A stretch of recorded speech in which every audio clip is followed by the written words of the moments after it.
छोटे से ब्रेक के बाद एक बार फिर आपका स्वागत है न्यूज 24/7 तक। मैं हूं आपके साथ निशा नामदेव। आइए रुक करते इस वक्त की बड़ी खबर की ओर। भारत माता की। भाई ये पीछे रोका है, बीच में सभी लोगों को आगे आ जाने दो जरा। पुलिस वाले बीच के गैप में सभी लोगों को आगे बुला ले जरा। क्यों भाई, क्या हो गया है? पिपराई वालों की आवाज को ऐसे बोलोगे क्या? मेरे साथ दोनों हाथ उठाइए, उठाइए दोनों हाथ। विजय के संकल्प की मुट्ठी पीछे और प्रचंड आवाज से बोलिए, भारत माता की जय श्री राम, जय जय श्री राम।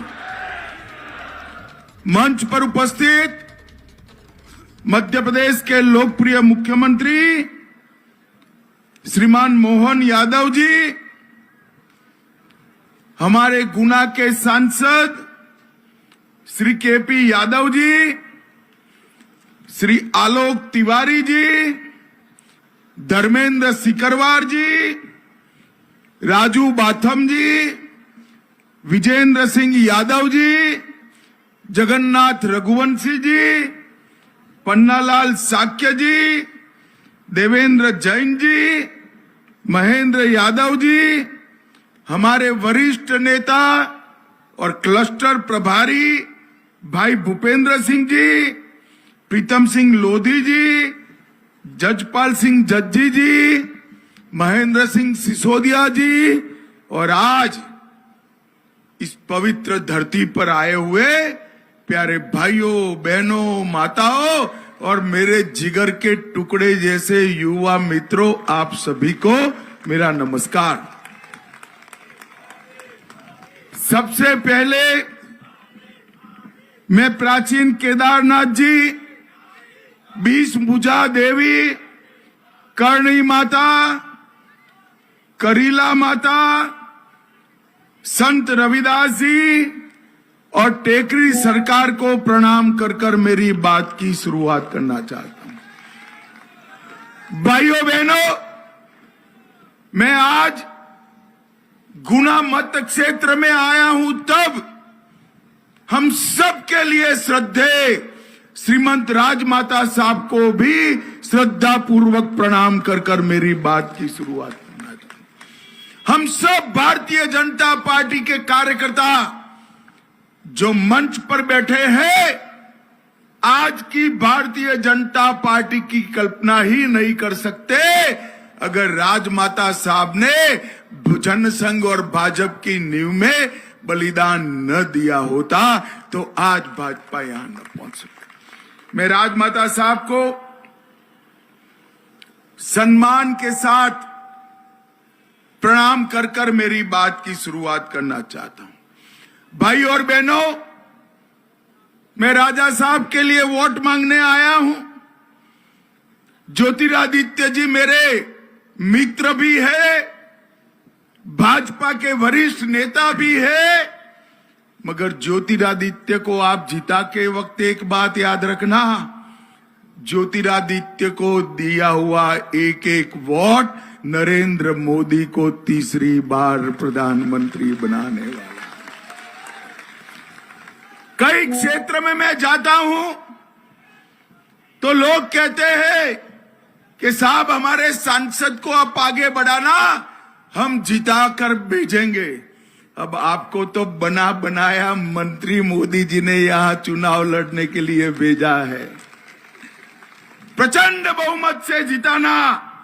और आज मैं कहकर जाता हूं, केपी यादव ने इस क्षेत्र की बहुत अच्छी सेवा की है। केपी यादव की चिंता मुझ पर छोड़ देना, आपको करने की जरूरत नहीं है। भारतीय जनता पार्टी हमारे भाई केपी यादव के भविष्य की और केपी यादव को आगे बढ़ाने की सभी प्रकार की चिंता करेगी। गुना वालों, आपको दो नेता मिलेंगे, ज्योतिरादित्य भी मिलेंगे और केपी यादव भी मिलेंगे। भाइयों बहनों, ये जो चुनाव है, ये चुनाव देश के अर्थतंत्र को तीसरे नंबर का अर्थतंत्र बनाने का चुनाव। माताएं बहनें बैठी है, मोदी जी ने 1 करोड़ लखपति दीदी बनाई है देश में, और ये चुनाव और 3 करोड़ माताओं को लखपति दीदी बनाने का चुनाव है। ये चुनाव 4 करोड़ नए घर गरीबों के लिए बनाने का चुनाव है। ये चुनाव 10 करोड़ लोगों को सोलार पैनल लगाकर बिजली के बिल से मुक्त कराने का चुनाव है। और ये चुनाव 11 करोड़ किसानों को 5 साल में 3 लाख करोड़ रुपया इनके बैंक अकाउंट में सीधा पहुंचाने का चुनाव है। भाई और बहनों, मोदी जी ने 10 साल में देश के करोड़ों गरीबों के लिए ढेर सारे काम किए, मगर मोदी जी ने कुछ ऐतिहासिक काम भी किए। मुझे बताओ गुना वालों, ये कश्मीर जो है हमारा है या नहीं है? अरे जोर से बोलो, है या नहीं है? ये खरगे साहब कहते हैं एमपी राजस्थान वाले, उनको कश्मीर से क्या लेन देन? अरे खरगे साहब, आप इस देश को नहीं जानते हो। गुना का बच्चा कश्मीर के लिए जान देने के लिए तैयार है, जान देने के लिए। भाई और बहनों, मुझे बताओ, कश्मीर से धारा 370 जानी चाहिए थी या नहीं जानी चाहिए थी? अरे जोर से बोलो, जानी चाहिए थी या नहीं जानी? आतंकवाद समाप्त होना चाहिए था या नहीं होना चाहिए? 70 साल तक ये कांग्रेस पार्टी धारा 370 को अपने अनौरस बच्चे की तरह गोदी में खिलाती रही। मोदी जी ने 5 अगस्त 2019 को एक झटके में 370 को समाप्त कर दिया। भाइयों और बहनों, ये राहुल बाबा मुझे डराते थे कि 370 मत हटाओ, खून की नदियां बह जाएगी। अरे राहुल बाबा, एक कांग्रेस की सरकार नहीं है, नरेंद्र मोदी की सरकार है। 5 साल हो गए, खून की नदियां छोड़ो, कंकड़ चलाने की हिम्मत नहीं है, कंकड़ चलाने की। भाइयों और बहनों, मोदी जी ने इस देश से आतंकवाद और नक्सलवाद को समाप्त किया है। हमारे मध्य प्रदेश को नक्सलवाद से मुक्त करने का काम देश के प्रधानमंत्री नरेंद्र मोदी ने किया है। और भाइयों और बहनों, मुझे बताओ जरा, मन से बताना भाई, अयोध्या में राम मंदिर बनना चाहिए था या नहीं बनना चाहिए था? जोर से बोलो, बनना चाहिए था या नहीं बनना चाहिए था? 70 साल तक एक कांग्रेस पार्टी राम मंदिर के मुद्दे को अटकाती रही, लटकाती रही, भटकाती रही, और मोदी जी को आपने दूसरी बार प्रधानमंत्री बनाया। एक 5 साल में ही केस भी जीता, भूमि पूजन भी किया और प्राण प्रतिष्ठा कर कर जय श्री राम कर दिया। भाई और बहनों, और एक कांग्रेस पार्टी देखिए, सोनिया जी, राहुल जी, उनको निमंत्रण मिला, मगर रामलल्ला के प्राण प्रतिष्ठा में जाने की फुर्सत नहीं है। हमारे मोहन जी को निमंत्रण मिला, मोहन यादव जी पूरी कैबिनेट लेकर रामलल्ला का दर्शन करने पहुंच गए। और जिस दिन प्राण प्रतिष्ठा होती थी, उस दिन मोहन जी ओरछा के राज दरबार में प्रणाम करने के लिए पहुंच गए। भाई और बहनों, एक कांग्रेस पार्टी, इनका घोषणा पत्र सुनिए, ध्यान से पढ़िएगा। उन्होंने कहा है हम पर्सनल लॉ को फिर से लागू करेंगे। मुझे बताओ भाइयों बहनों, पर्सनल लॉ से इनका क्या कहना है? मुस्लिम पर्सनल लॉ लाना चाहते हैं। ये देश में शरिया से देश चल सकता है क्या? जोर से बोलो, चल सकता है? ट्रिपल तलाक फिर से लाना है? अरे राहुल बाबा, आपको तुष्टीकरण के लिए जो करना है वो कर दो। मैं बताता हूं, जब तक भारतीय जनता पार्टी है, हम पर्सनल लॉ को नहीं आने देंगे। ये देश यूसीसी से चलेगा, समान नागरिक संहिता से चलेगा। ये हमारा संविधान का स्पिरिट है। हमने उत्तराखंड में यूसीसी लाया है और हमारा ये वादा है, मोदी जी का गारंटी है, देश भर में हम यूसीसी को लागू करेंगे, देश भर में करेंगे। भाइयों और बहनों, मोदी जी ने नई संसद बनाई, मोदी जी ने कर्तव्य पथ बनाया और मोदी जी ने चंद्रमा के दक्षिण ध्रुव पर सारे संसार में पहली बार हमारे चंद्रयान को उतारकर शिव शक्ति पॉइंट बनाने का काम किया है।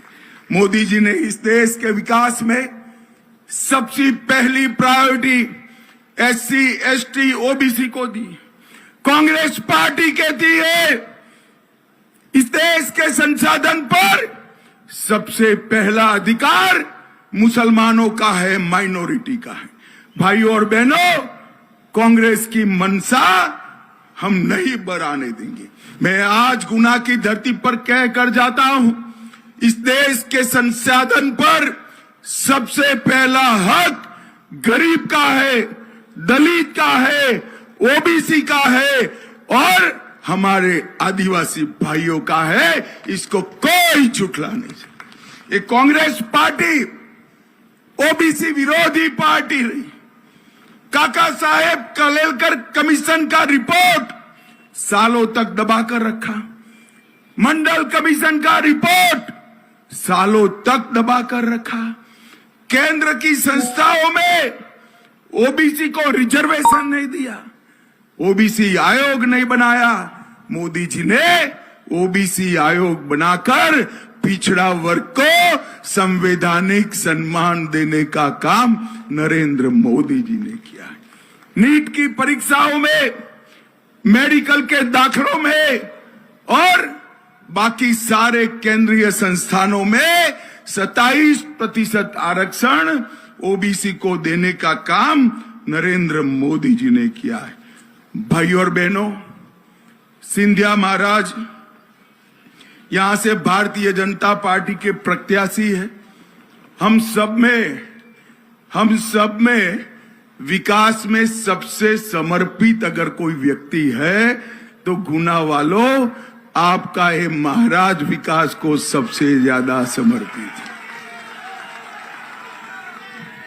सिंधिया परिवार ने इस क्षेत्र का जतन अपने बच्चों से ज्यादा लालन पालन के साथ किया है। भारतीय जनता पार्टी की और केंद्र की मध्य प्रदेश सरकार ने और मोदी जी की सरकार ने 260 करोड़ के खर्चे से नेशनल हाईवे कुरवाई मुंगावली चंदेरी का निर्माण किया।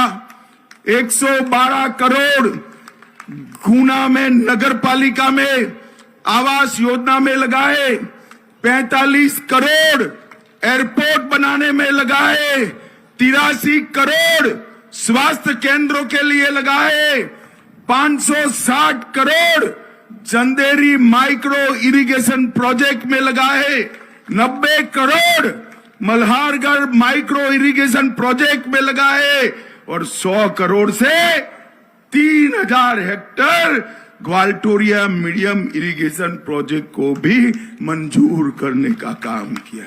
भाई और बहनों, 90 करोड़ से 2800 hectare Panheti medium irrigation project बनाया। माधवराव सिंधिया सिंचाई योजना को 6 बाग बैराज निर्माण किया। 64,000 मिलियन घन मीटर जल का भंडारण किया। पार्वती काली सिंह चंबल लिंक परियोजना से हमेशा के लिए यहां से सूखा विदाई हो जाएगा। भाई और बहनों, हमने ढेर सारी उपलब्धियां प्राप्त की है। मैं आज कहकर जाता हूं, सिंधिया जी पर मोदी जी का वरसत है, एक बार इनके सम्मान के जितनी लीड से जिताइए। एक क्षेत्र को हम आगे बढ़ाना चाहते हैं। भाई और बहनों, मुझे बताओ, राजा साहब को प्रचंड मार्जिन से जिताओगे क्या? जरा जोर से बोलो, जिताओगे? मोदी जी को तीसरी बार प्रधानमंत्री बनाओगे? मध्य प्रदेश की 29 सीटें जिताओगे? तो मेरे साथ दोनों हाथ उठाइए, उठाइए दोनों हाथ, विजय के संकल्प की मुट्ठी बींचिए और प्रचंड आवाज से बोलिए, भारत माता की, भारत माता की, वंदे वंदे, जय श्री राम।